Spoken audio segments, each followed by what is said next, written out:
Hi everyone, I'm Airier, and today we're going to be looking at Super Eyepatch Wolf's The Cruelest video game. Now, I was going to jump in today and check out what the internet did to Sonic instead, and then I considered what that would do. And I kind of figured let's do something safer and less Sonic, because I know just enough about what's on the internet with Sonic to know that I don't want to know more about what's on the internet with Sonic just yet. So we're going to do something safer? Question mark? The Cruelest video game. I don't know what this is. We're going to find out. You guys know the deal. There's a link below to the original video. Hit it up. And let's get started before I probably have a good idea to run away screaming. Why does that always happen with Super Eyepatch Wolves? Oh yeah, because I've seen them before and I know exactly what I'm getting into. Huh. Here is how an early run of Fear and Hunger may go for you. You begin in the game's opening courtyard, and with the sound of barking ringing ominously in the distance, you enter the dungeon of Fear and Hunger. Just right off the bat. After a few moments of eerie, silent exploration, you encounter and are pursued by a massive ogre. Oh, jeez. Who traps you in battle before immediately cutting off your left arm. The fuck? You're asked to predict a coin toss, which you fail, resulting in your character being beaten into unconsciousness. But this is not game over. That's the intro. Oh, joy. Scripted loss. The fact that you could just lose your... Oh, this is going to be one of those kind of games. Ruleless video game. Yeah, never mind. I know exactly where this is going. Oh, jeez. This is one of those masochism games. You awaken to the smell of rotting flesh. What? Now missing every limb except your right arm, which you use to drag your destroyed body along with. Okay, never mind. This is already worse than everything I could have expected. Just right off the bat, you're going full nope. Ah. Emerging in a corridor of decaying corpses. And you had to blur parts of this? Oh, of course, anatomically correct. For something, anything, and unfortunately for you, you find it. You have a bad feeling about this. What is it? What? Oh, hey, look, everyone, Rasputin's in the game. Why is he just the head and the... Ah! Visitor is summoning something from the darkness. You encounter a grotesque floating head. He laughs at you. He mocks you. He begins chanting. I mean, let's be completely honest here. That is... How are you standing up with no limbs? Oh, are you just on the peg or something? Oh. No, you have limbs in this one, I guess. Oh, you found the dead people's arms and you just plugged them in. Encounter a grotesque floating head. He laughs at you. He mocks you. He begins chanting, and suddenly, he is no longer what concerns you. What? Because out of the darkness behind him, something is approaching. Some gigantic being is drawing closer it's even bigger. And closer every turn. You attack. It does nothing. You beg. It does nothing. It is a glorious way to go. What? What is wrong with this game? Finally, the creature looms over you. You are crushed with great pressure. New game. The first time this happened to me, I thought, wow, this broken game. I hate this. I would rather play literally anything else. There's no way in hell I'm playing this game because this right here, I would not be able to do this. Oh, wow. Even just like the gore flesh walls would be too much for me, man. I then watched as Fear and Hunger destroyed my entire life. What? When I am playing newer releases, I think about this game. When I'm trying to select dinner at the supermarket, I think about this game. When my wife tries to tell me that the amount I think about this game is affecting our marriage, I think God, about he's still this playing it. game. Why is he blurring out the arms? I hate this game, and I love it. What? Fear and Hunger is this bizarre mishmash of different... I'm sorry, what? Whoa, what? And I love it. Fear and Hunger.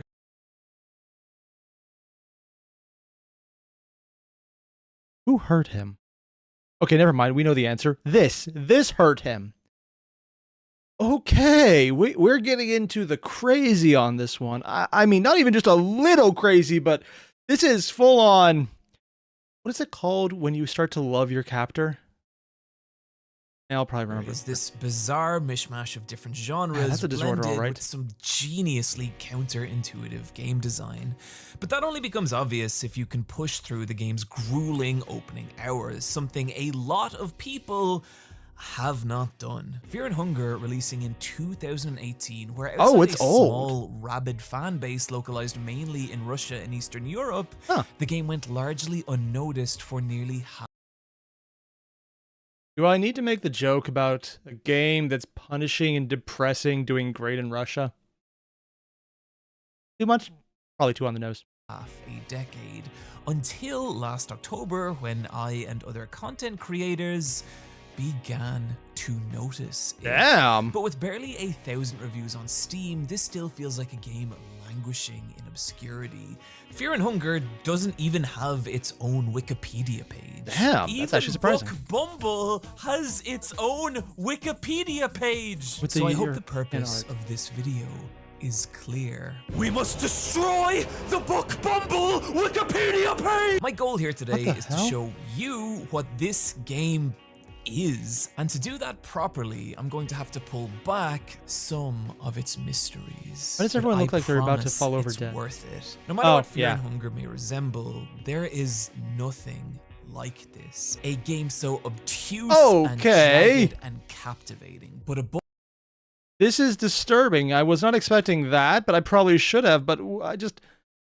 Apparently Attack on Titan was influencing this thing. Above all, it's cruel. And so to start, I'd like to explain Level exactly 1 stairway? what I mean by that. Difficulty in modern game design has been broken down into two major categories. Games that are challenging and games that are punishing. Games that are considered challenging are ones that require a high degree of skill in areas like decision making, pattern recognition, timing, strategy, etc. Think games. Yeah. I can't do either because I don't have any of those skills. Why do I still enjoy gaming if I literally have none of those skills? Oh god, am I the target demographic for a masochism game? I'm going to stop thinking about this now. Games like Ikaruga, Celeste, Devil May Cry, or competitive fighting games. Any game where the act of surviving or succeeding is considered Did he just hit her with hard. his ass? Punishing games, on the other hand, don't generate their difficulty by being difficult, but through the penalty that's inflicted on the player when they do fail. So take a game like Hades. If Hades let you indefinitely retry from where you died, I'd argue most people would beat it in an hour or two and probably not think about it again. But by punishing death through forcing the player to start from the beginning, this is how the game generates its difficulty, as well as letting it build its story and gameplay around that idea. Challenge is about your ability to overcome an obstacle. Punishment is the penalty for when you fail. Although I would say the third option are the games that are more cinematic, where you're just moving through the pieces and you can always beat it no matter what. But it doesn't really matter because you're there for the story and the spectacle more than anything else. Which, they're not hard games, but also they're usually flashy. And a game can be hard by being either one of these things, but I would argue only becomes cruel by being both. And Fear and Hunger is punishing the and game challenging I have ever playing played. it. The reason this is important is not difficulty for difficulty's sake, but the nightmarish and captivating experience Fear and Hunger shapes through that cruelty. A cruelty you can feel as soon as the game begins. Hey, I just want to say that because I have validation issues and seek approval through unreasonable means, I play the game on the harder terror and starvation difficulty. And if you want the experience I'm about to spend the rest of this video describing, I advise you do the same. Okay, one. Cool mascot. 2. Why? You know what? No, I see enough of his content. I realize there is a massive masochism streak. I've already mentioned the masochism games. He's playing a masochism game on the masochism setting. This makes perfect sense. Oh, God. Cool art, though.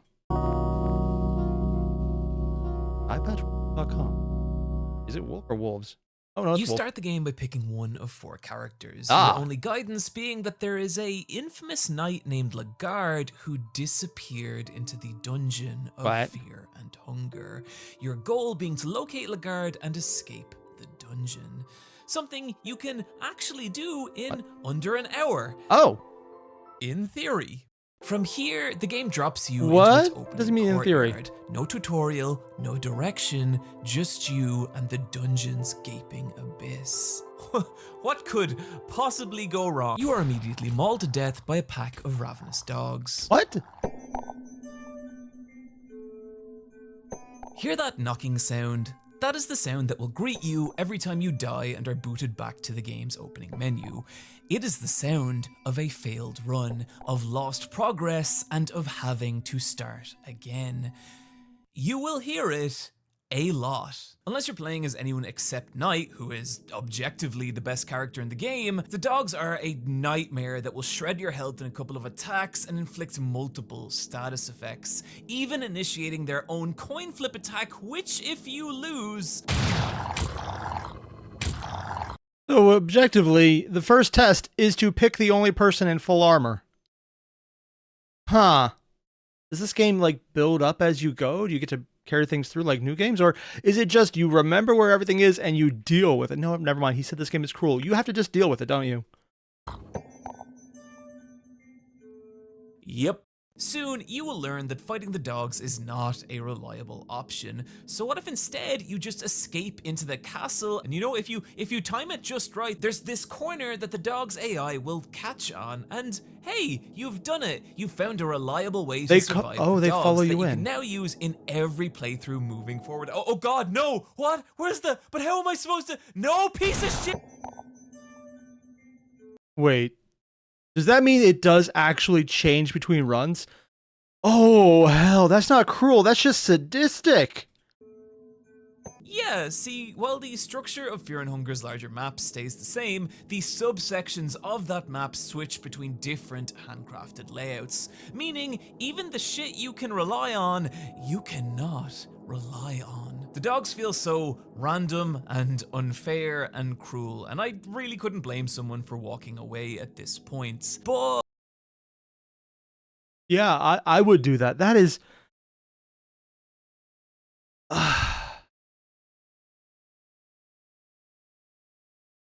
Why? Like, unironically, I know he's like, it's the cruelest video game, and he's proving it, but... I mean, Hades, I could have probably do sometime because I'm just kind of curious in the building up and grabbing all the items and just having the game progress to see what happens and just having fun running through it.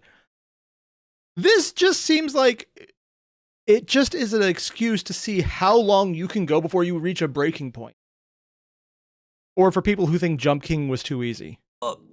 Remember when I said there was no tutorial in Fear and Hunger? Is this a tutorial? There actually is, and it's already started. You just don't know it yet. See, while the main entrance will nearly always result in a conflict with the dogs... So if I'm right, what he's talking about, this is the tutorial, it's teaching you that shit changes and how to deal with it, because you can also reset quickly. So even though you're technically being punished by sent back to the beginning, it's basically where you started, so you can get used to the mechanics early on, right?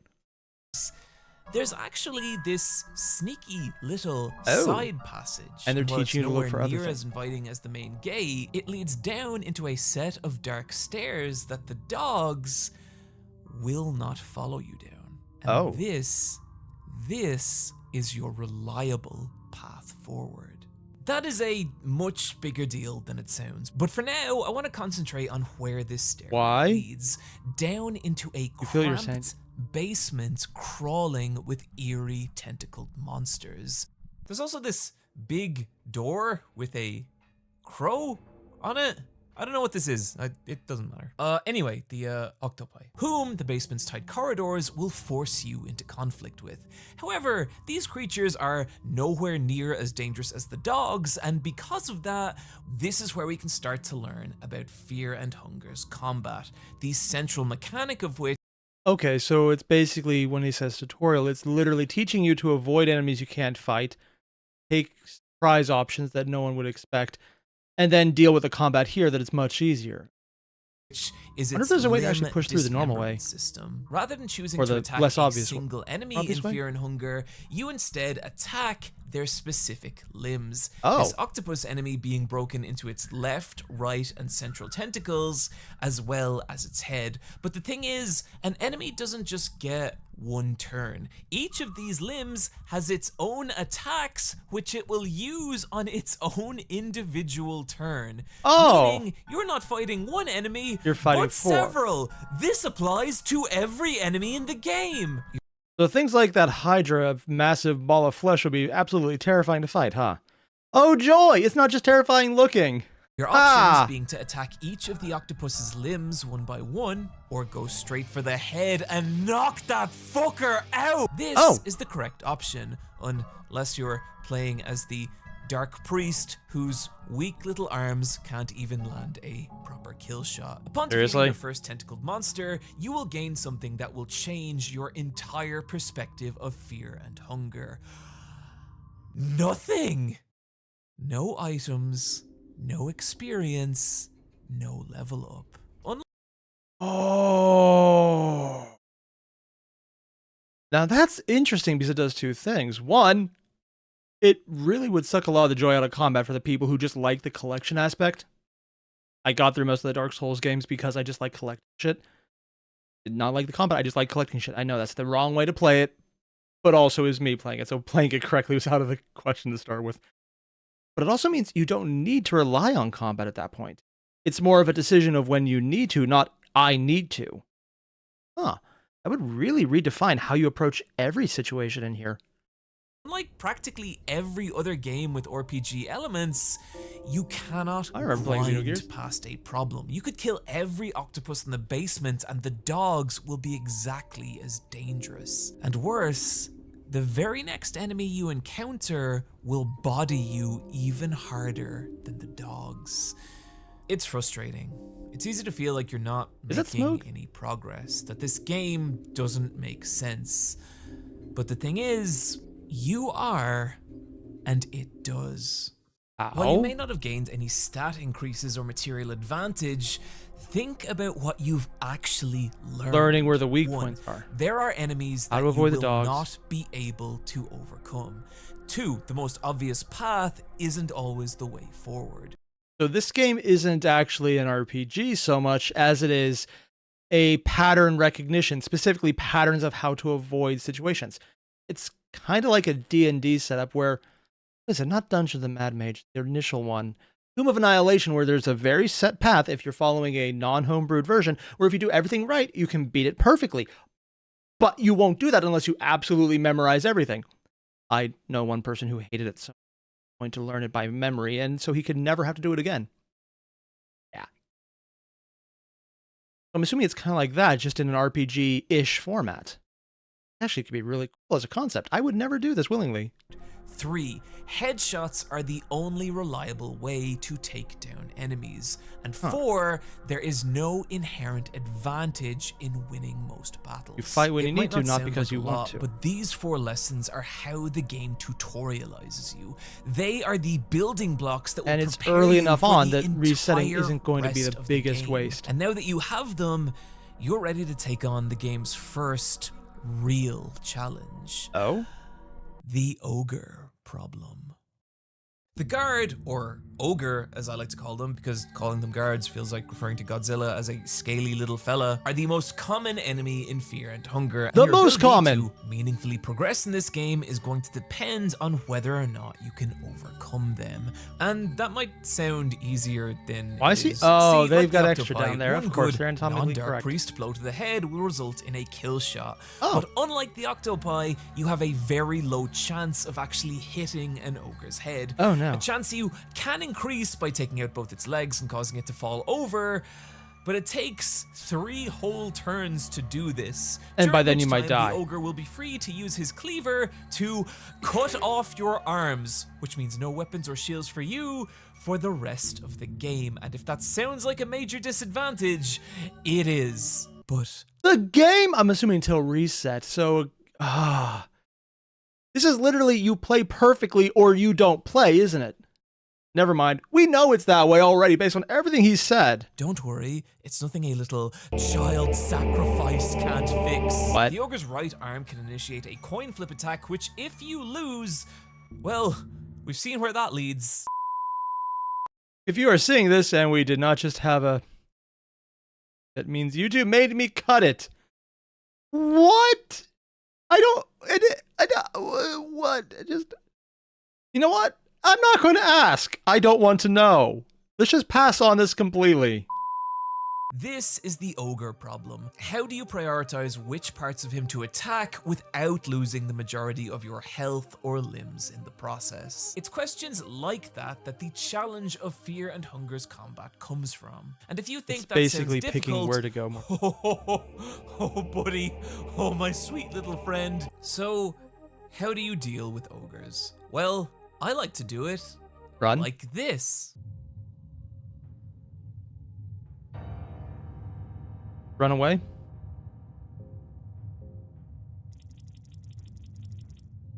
Bear trap?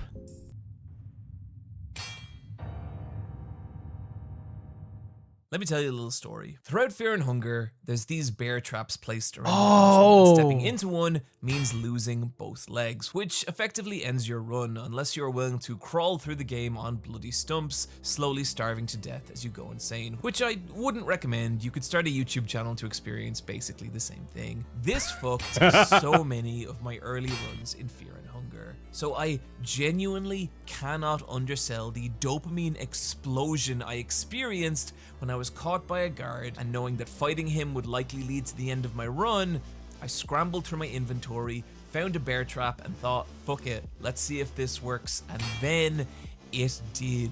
The guard Can you fight him with his leg starting the battle with 2 damaged legs, meaning his head was vulnerable from the first turn. For this single moment, I felt like the smartest man on the planet. And it was amazing not only because the game's difficulty had forced me to think creatively. And now that is interesting. It's not so much that it's a combat game, it's more like a trap-based game. This is going to sound weird, but the only thing that really comes to mind right off the bat is some of the old MMOs that had rangers and they put traps down and then they were useless. But here the trap is the entire game. You're actually just MacGyvering things, trying to set things up in your favor before they go. I was never expecting that in what is ostensibly a turn-based combat game, because usually everything about fighting always happens in the combat itself. Maybe you get a little early attack in to start it, but that's about the extent of it. This is, if that's not the only weapon that does it, that could be way more interesting. Under pressure, but because it led to a broader realization about the game Fear isn't and just Hunger. combat. This game is not an RPG. It's an immersive sim. If you're unfamiliar, an immersive sim is a game where rather than asking you to engage with its world through one central system, think shooting in Doom, fighting in Street Fighter, or platforming in Mario, immersive sims present you with a variety of systems or options in how to approach a problem. And what I mean when I say Fear and Hunger is an immersive sim is that if you try to play this game like an RPG, you're going to lose. You will get your face punched out through your ass. But when you start to look at it like an immersive sim, this is where the entire game breaks open. Take, for example, the ogre problem. The bear trap is just one solution, but say you don't have a bear trap. Another option might be to fling a red vial in its face, blinding it, making it way less likely to land those devastating attacks. We then have the 2 options we already mentioned, systematically cutting off the ogre's limbs which can work if you have decent enough armor to soak up the ogre's lesser You do get attacks, items eventually, okay. Or just proving what a mad bastard you are to everyone and going straight for the head, which is risky, but if you have the accuracy raising eyeglasses equipped, it actually becomes a viable tactic. Oh! Or maybe you don't do any of these things. Maybe you find an assassin's handbook, learn how to make guard skins, meaning that you can disguise yourself from the ogres, letting you just slip by. Is he literally just wearing an ogre? Oh god, he is wearing an ogre. And the same blur along the legs, yeah, but you can even see where the skin pulls back to see the normal character's face. And that's the skeleton, yeah. Slip by, trivializing an entire part of the game we've just spent 3 paragraphs talking about. And it's that last is working stealth that raises a really interesting question in Fear and Hunger. Is the real challenge of this game its battles, or are battles just one small part of something much greater? Yeah, it's more just because of how you want to get around them more than anything else, huh? It's easy to go into Fear and Hunger assuming that battles are the most important part of it. But as you have the kind of experiences we just talked about, you'll start to understand that way more important than battles is your knowledge and creativity in how to navigate this world.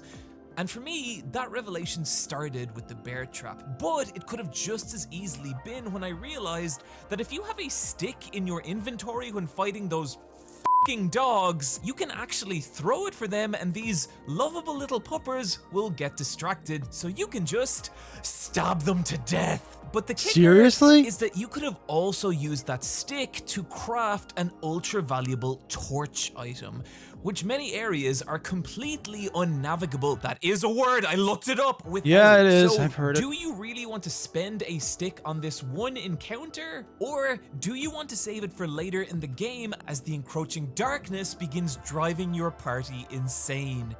Oh, so being in the dark isn't just not being able to navigate and getting ambushed. It's literally ending the game if you go insane. Oh, that is cruel, of course. This game is very much beating you over the head until you get desperate enough to try anything. And the problem with not catching on is most people wouldn't realize that until a bunch of people probably showed, oh yeah, no, there are ways to play it. Huh. I would say normally adding a help system to show, hey, maybe you should check something out early on, just so people would know that they could look for something rather than just dumb game, is a good idea. But this game is so incredibly cruel. If they did that, it actually would be very off-brand and kind of stand out weird. Like in Fellowship of the Rings, the book, Tolkien actually went on an entire little thing about trains early on from a chipmunk's point of view. Or was it a squirrel? Small furry rodent's point of view. He talked about steam trains. That actually happened and is in a printed book. It's weird and it doesn't fit, which is why if they had anything more helpful here, it also would be off-brand enough that it wouldn't fit either. Huh. Do you really want to burn that red vial in the eyes of an ogre, or should you have avoided that fight altogether, probably avoided, saving the vial to burn through a locked door? Oh. These are the dilemmas that's what those do. Hunger will constantly and you probably don't know that until you get to it. When saving your game, as to do so, you'll need to correctly guess a coin flip. What? A failure resulting in, well, some bad things. However, by holding shift, which the game does not tell you, you can actually spend a lucky coin to flip 2 coins instead of 1. But do you want to waste that coin on a game save or hold on to it to use in a treasure chest for better loot, or to up your chances of surviving one of those agonizing instant kill attacks? When they say save, do they mean like an auto save feature where you just go so you can keep playing? Or are you not even able to turn off the system without risking loss of data or some other horrible thing happening? Because that last one is outside the game itself. I think that would be way more. Like if you can't just pick up immediately where you're from, as opposed to just defaulting back. But at the same time, the game is cruel enough that they might actually roll into.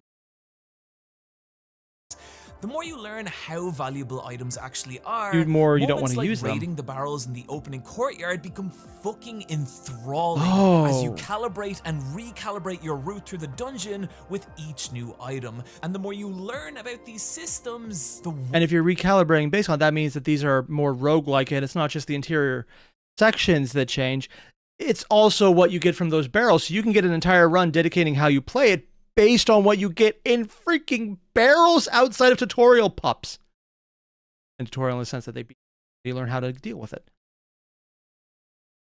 That is, I can see why the level of complexity here is so crazy. I actually like this kind of stuff. Everything else, I couldn't deal with the gore and the horror aspects. Like, it's hard right now. I couldn't do it. I could. Wider and more far-reaching those revelations become. For example, one of the game's major choke points are the mines, filled with dangerous boss monsters and particularly the ghosts which lie at the very end, which normal weaponry will not work on. You like magic weapons or fire? Learning to navigate the mines and the fact that the ghosts are vulnerable to cursed weapons felt huge, but then 40 hours later, learning that there was actually a secret passage within a secret passage within a secret passage that just bypasses the mines completely.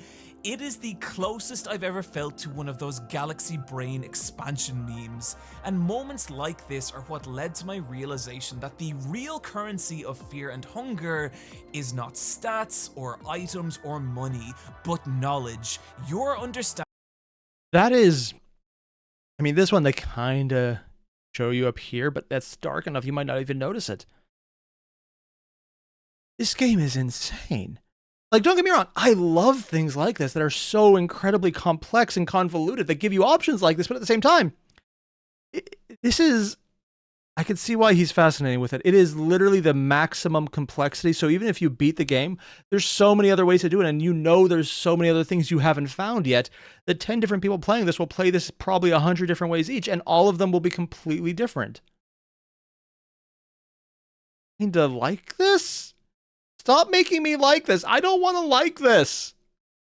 So I kinda don't know how to feel about this game. On the one hand, no. No, just no. All the no. On the other hand, it's complex and has interactions that are good and discoverables and secrets and secrets on top of secrets on top of secrets, and ways to play the game in new and different ways to make combat just the thing to kind of incentivize you to look into other options. So I'm assuming there's an entire way to play this as a pacifist, because this is so crazy that if you have the knowledge to do it, that's like an achievement to either win every fight or never have to fight at this point. I'm kind of expecting that. I'm assuming there's also probably crazy extra endings and a ton of crazy stuff we're getting into. That's kind of awesome. I just wish it wasn't wrapped in a giant pile of, oh God, I want to gouge my eyes out to stop seeing this. Because I'm a coward and every image he showed will cause pain. So, yeah, I'm just gonna go. Because I need time to just not right now. Just not. And if that involves maybe finding some beverages of choice, I mean, it's a day off. I can do that. I'll have to adult, but that comes later. Actually, no, that comes first. Damn it. But then I can adult. No, wait. Adulting has to happen first. Details. More importantly, you guys know the deal. There's a link below to the original video. Hit it up. And I'll see you guys again when we finish this up. And I'm not playing this. I'm not playing this just because the last video he did got me into Undertale, and I might have really started liking some of the art from Garfield. Oh, no. I have seen the pattern, and I do not like it. This is probably a mistake. I'm gonna finish it. Oh no.